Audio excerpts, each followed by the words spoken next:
Kita mulai kisah ini dari sebuah kota pada kerajaan Romawi kuno bernama Absus, di mana rajanya namanya Dakianus. Kisah Ashabul Kahfi terjadi di dua periode kekuasaan. Kekuasaan yang pertama adalah kekuasaan yang para manusianya mereka menyembah berhala dan bintang-bintang serta matahari. Dan kekuasaan periode kedua, pemerintah yang bertauhid kepada Allah Subhanahu wa Ta'ala. Maka kisah Ashabul Kahfi terjadi di dua kurun kekuasaan. Adapun waktunya, sebagian ahli tafsir mengatakan bahwa kisah Ashabul Kahfi ini terjadi setelah wafatnya Nabi Musa alaihi salatu wassalam dan sebelum lahirnya Isa bin Maryam, nabi terakhir dari nabi-nabi Bani Israel. Artinya, Ashabul Kahfi ini masih menganut agama Yahudi dan berpegang kepada Taurat. Subhanallah. Ketika Ashabul Kahfi sekali lagi berada di sebuah kota yang namanya Absus, sebagian ahli tafsir mengatakan lain, tapi itu yang masyhur dengan rajanya Dakianus ketika itu. Raja Dakianus ini pada era pemerintahan Romawi kuno dulu adalah seorang penyembah berhala dan sebagian kaumnya menyembah matahari. Raja yang sangat diktator, memaksakan rakyatnya untuk mengagungkan berhalanya, memaksakan rakyatnya untuk melakukan kesyirikan. Maka siapapun yang tidak tunduk patuh akan perintahnya maka akan ditangkap kemudian dibunuh. Maka masyarakatnya sangat fanatik dengan berhala. Suatu ketika kemudian raja ini membuat pesta perayaan besar untuk mengagungkan berhalanya, mengundang seluruh manusia dari pelosok daerah, datang dari mana-mana untuk hadir ke kota. Dan itu merupakan sebuah keharusan, undang-undang raja. Akhirnya datanglah manusia-manusia dari berbagai macam penjuru dan pelosok berkumpul di kota. Maka dimulailah perayaan menyembah berhala kala itu. Dari peristiwa ini, ada orang-orang yang kemudian tidak setuju dengan perayaan itu. Dan mereka adalah anak-anak muda, putra dari para pembesar-pembesar kerajaan. Ada yang masih hati mereka itu hanif, tidak suka dengan kesyirikan, mentauhidkan Allah Subhanahu wa Ta'ala, mengingkari perbuatan itu. Akan tapi karena mereka wajib hadir, kalau tidak maka mereka akan ditangkap dan dipenjara, maka semua harus hadir.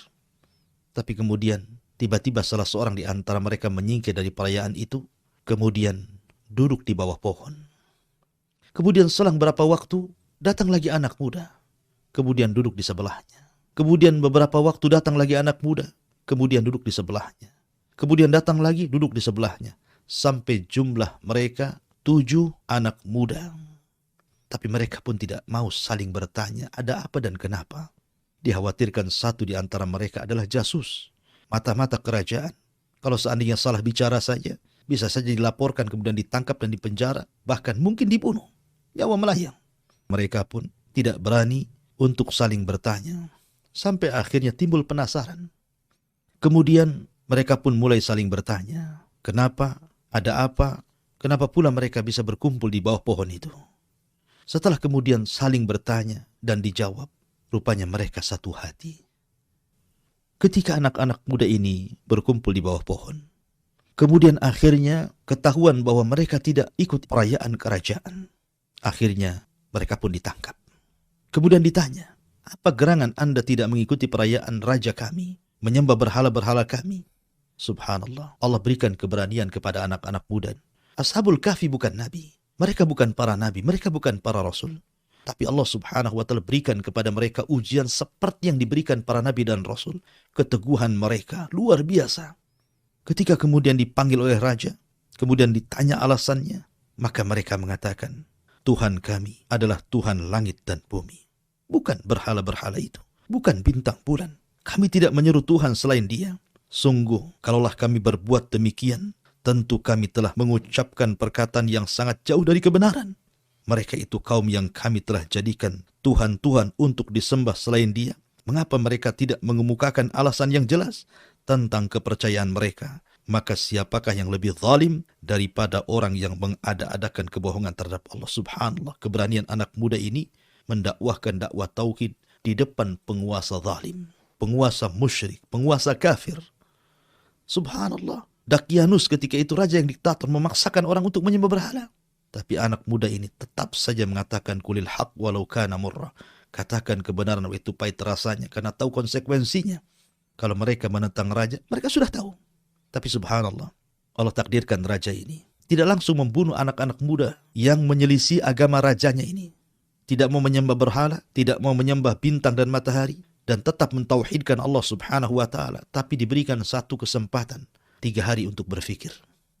Kalau mereka selama 3 hari mau merubah keyakinan mereka dari tauhid menuju syirik, dari ketaatan kepada Allah akhirnya taat kepada berhala, maka mereka akan diberikan jabatan tinggi, diberikan kedudukan.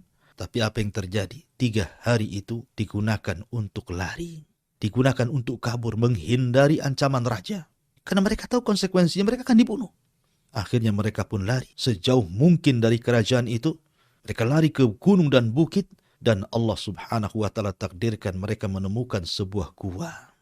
Dari sinilah kisah Ashabul Kahfi dimulai. Mereka masuk ke dalam gua.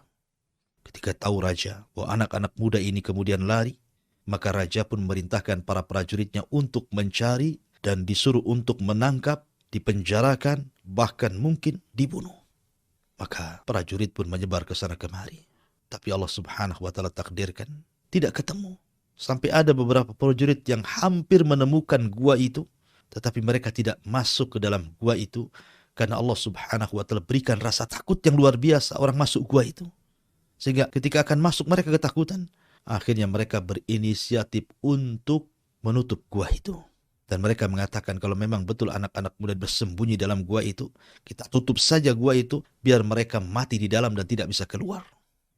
Akhirnya kemudian, anak-anak muda ini setelah berada dalam gua, mereka tidak bisa keluar karena masalahnya pintunya ditutup. Tetapi Allah subhanahu wa ta'ala melindungi mereka. Karena ini terjadi karena kehendak Allah juga.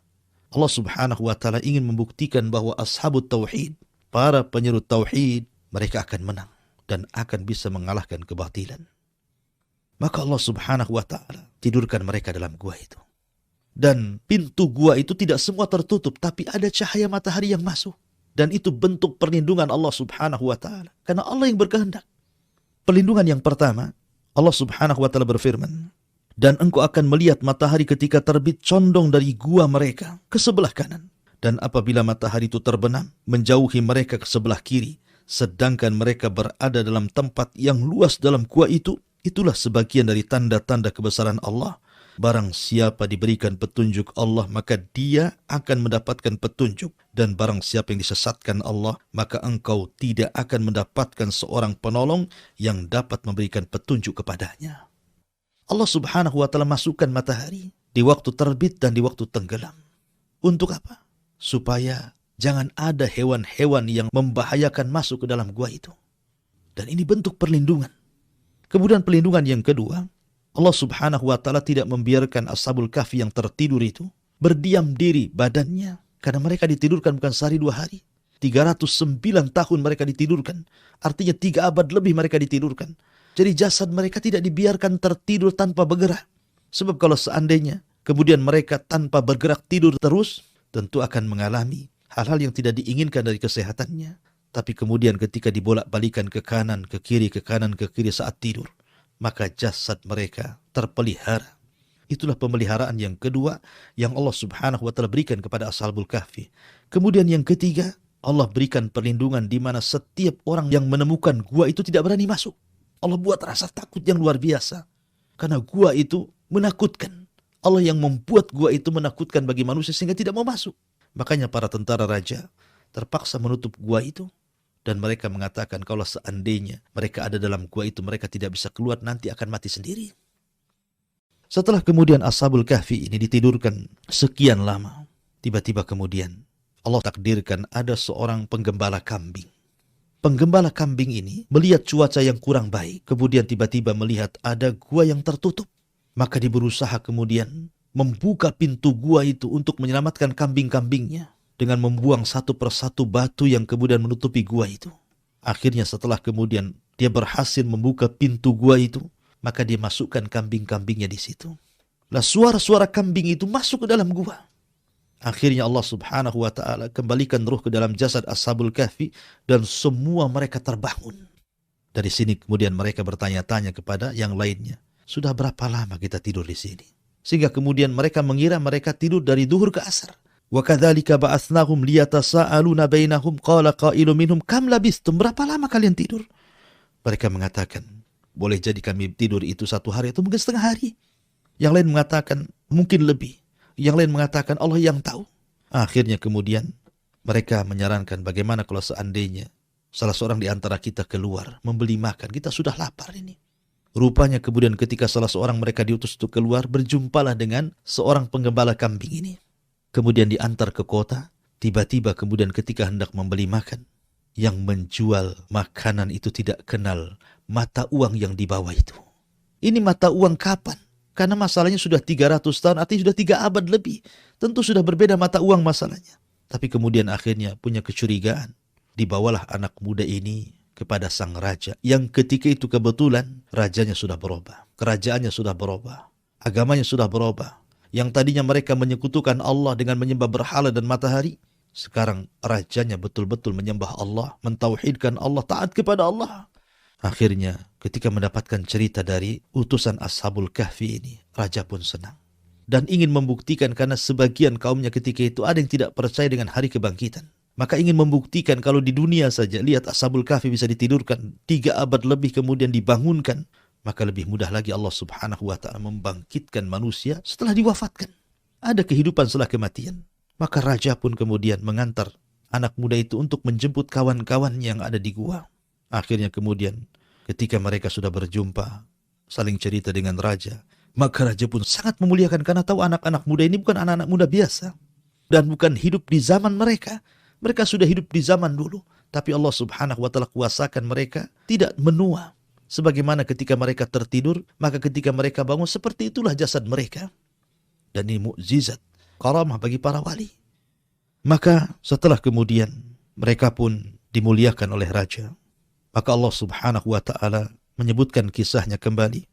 Nanti ada orang yang akan mengatakan, jumlah mereka 3 orang dan yang keempatnya adalah seekor anjing. Yang lain mengatakan jumlah mereka 5 orang dan yang keenamnya adalah seekor anjing. Mereka hanya berkata menerka-nerka soal yang gaib. Dan yang lain juga mengatakan bahwa jumlah mereka 7 dan yang kedelapannya adalah anjingnya. Katakan Muhammad, Tuhanku lebih mengetahui jumlah mereka. Tidak ada yang mengetahui bilangan mereka kecuali sedikit. Karena itu janganlah engkau, hai Muhammad, berbantah tentang hal mereka kecuali perbantahan lahir saja. Dan janganlah engkau menyatakan tentang mereka pemuda-pemuda itu kepada siapapun. Artinya memang jumlah mereka itu diperselisihkan. Tapi pendapat yang kuat wallahu a'lam bahwa jumlah mereka adalah 7 orang dan yang kedelapannya adalah seekor anjing. Inilah kisah Ashabul Kahfi yang dicantumkan di dalam suratul Kahfi.